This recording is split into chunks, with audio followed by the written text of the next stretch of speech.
What matters most in an AI vendor relationship, and how does Zeb align with that? Value creation. So again, in the absence of those two words resonating through the IT partnership, what does it all mean?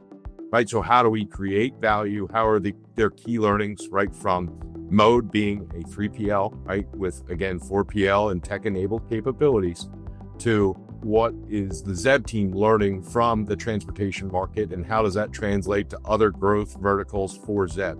So for us, right, it's really been a terrific partnership. And the second piece is, right, bringing thought to action, right? So value creation is terrific, and we've derived a lot of value through the partnership. The next piece is really, what's next? What does the roadmap look like? And then the execution piece behind it. And the execution piece is the most important part in my view.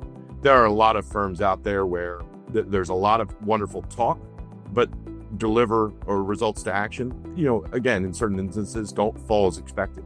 Our relationship with Zeb, we have great conversations. We look at things in a joint fashion. Zeb has joined us in a lot of customer conversations, understanding that voice of the customer, and then delivering results from a technical perspective. That's, those are the most critical items from an executive stakeholder perspective. How do we create value? And then how do we turn that value creation exercise into tangible action for the users, the customers, and the internal parties?